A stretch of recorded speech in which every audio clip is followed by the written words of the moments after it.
샬롬, 좋은 아침입니다. 변함없이 한 주의 또 마지막 금요일이 됐습니다.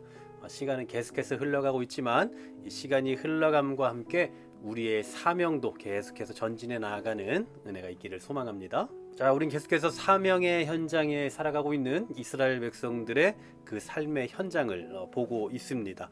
오늘 본문의 말씀에서는 이스라엘 백성들의 그 과거의 역사적인 행복, 그리고 광야 40년을 정리하면서 이 기록된 그런 말씀인데요. 이제 가나안에 들어가서 어떤 삶을 살아야 하는지에 대한 전반적인 말씀 가운데서 우리는 오늘 그 서두 1절부터 4절까지의 말씀만 좀 생각해 보려고 합니다. 기억하실지 모르겠습니다만 이스라엘 백성들이 애굽을 출발할 때, 그때가 이제 그들의 이 표현에 의하면 첫째 달 15일입니다. 그러니까 유월절, 즉 이 유월절 첫째 달 14일인데 유월절 바로 그 다음 날인 15일 날이죠. 람셋에서 그들이 출발했다라고 알고 있는데 오늘 본문 이 3절에서도 이렇게 표현하고 있죠.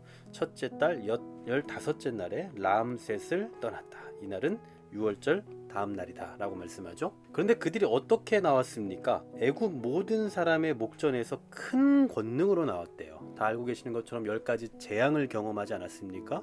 그러한 하나님의 큰 권능을 목도하고 그것을 경험 삼아서 이제 그곳에서 나오게 되죠. 그리고 이 권능의 사건에 대해 4절을 또 잘 설명해 줍니다. 애굽인은 여호와께서 그들 중에 치신 그 모든 장자를 장사하는 때라. 자, 10번째 재앙이죠. 장자의 죽음의 재앙을 말합니다. 이때 여호와께서 그들의 신들에게도 벌을 주셨다라고 말씀합니다. 애굽 사람들에게는 그 장자를 지키는 신에 대한 인식이 있었는데 장자가 다 죽임당한다는 건 결국 뭐예요? 신이 보호하지 못했다라는 거죠. 그러니까 신도 결국은 벌을 당한 꼴이 되는 겁니다. 이처럼 이스라엘 백성들의 존재 근거가 어디에 있다라고 말씀합니까? 하나님의 큰 권능이라는 것을 알 수가 있습니다. 애굽 모든 사람의 목전에서 큰 권능으로 나왔다. 바로 이 큰 권능이 이스라엘 백성들의 출애굽의 근원이자 시작이었다라는 사실이죠. 여러분, 그들 스스로 나올 수가 없습니다. 네, 전혀 그럴 수 있는 상황이 아니, 어떤 힘이나 능력을 갖고 있지 않았어요. 그들은 우리가 알고 있는 것처럼 애굽의 노예였잖아요. 바로의 소모품적인 인생을 살고 있었단 말입니다.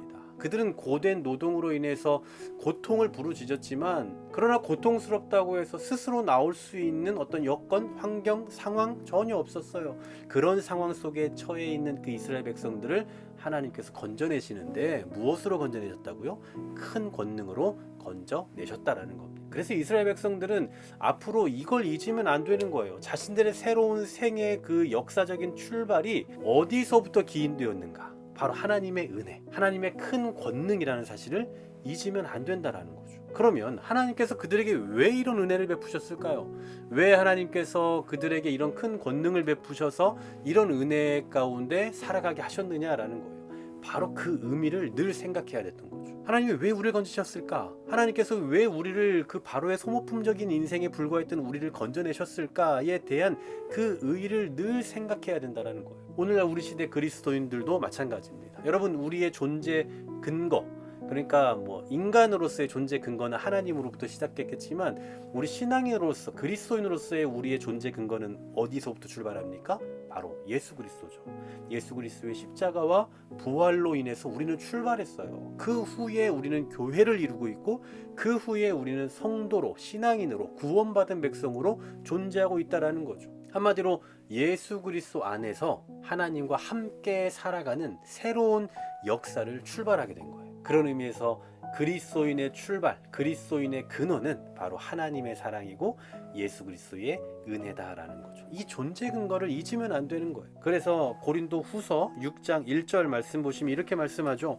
우리가 하나님과 함께 일하는 자로서 너희를 권하노니 하나님의 은혜를 헛되이 받지 말라. 하나님의 은혜를 헛되이 받으면 안 된다라고 말씀해요. 하나님의 은혜를 더욱 빛나게 하는 삶을 살아야지 그 은혜를 낭비시키는 삶을 살면 안 된다라는 거죠. 하나님의 은혜가 우리의 삶 속에서 전혀 빛을 내지 못한다면 그러면 이건 은혜를 헛되이 받은 꼴이 되는 거예요. 은혜를 받았는데 뭐하러 받았냐? 내가 너한테 은혜를 줬는데 왜 줬는지 모르겠다 라고 이렇게 하나님 생각하시게 하면 안 되지 않겠냐라는 거예요. 하나님께서 우리에게 큰 은혜를 베푸셔서 새로운 생명을 주셨습니다. 그리고 새로운 삶을 살도록 하셨는데 그 인생을 낭비시키는 삶을 살면 안 되겠죠. 그러므로 우리는 우리의 모든 삶이 예수 그리스도의 그 은혜를 그려내는 삶이라고 해야 될까요? 좀 그러한 삶이 되어야 되는 겁니다. 하나님의 은혜를 증언해내는 삶, 그리고 하나님의 그 사랑과 예수 그리스도의 그 구속하심을 우리의 삶의 자리에서, 그 현장에서 계속해서 그려내는 거예요. 계속해서 증언해 나가는 겁니다. 교회도 그런 거예요.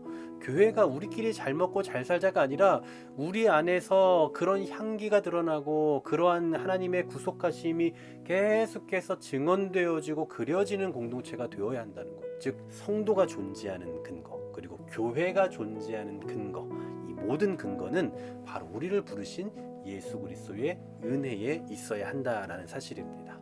우리 이스라엘 백성들에게 이러한 하나님의 권능으로 출발하게 하셨던 이 장면을 통해서 저와 여러분의 삶의 근거, 저와 여러분이 오늘 하루를 살아갈 수 있는 그 근거도 바로 하나님의 은혜와 예수 그리스도의 구속하심으로 인한다라는 것 잊지 마시고, 하나님의 은혜가 헛되이 되지 않는, 하나님의 은혜를 헛되이 받아 누리는 자가 되지 말고 그 은혜를 증언하고 그려내는 삶을 살아가는 우리 모두가 되시기를 간절히 소망합니다. 하나님 감사합니다. 오늘도 우리 가운데 베푸신 그 은혜를 그려내고 증언해낼 수 있는 삶을 살아가게 하여 주옵소서. 오늘 우리가 왜 구속받은 자로 살아가고 있습니까? 오늘 우리가 왜 교회라는 이름으로 살아가고 있습니까? 우리를 구속하신 하나님의 그 은혜가 무엇인지를 더 깊이 신중하게 생각할 줄 알게 하시고, 그 은혜에 합당한 삶을 이 하루 가운데도, 우리의 평생 가운데도 살아내게 하여 주시옵소서. 예수 그리스도의 이름으로 기도하옵나이다. 아멘.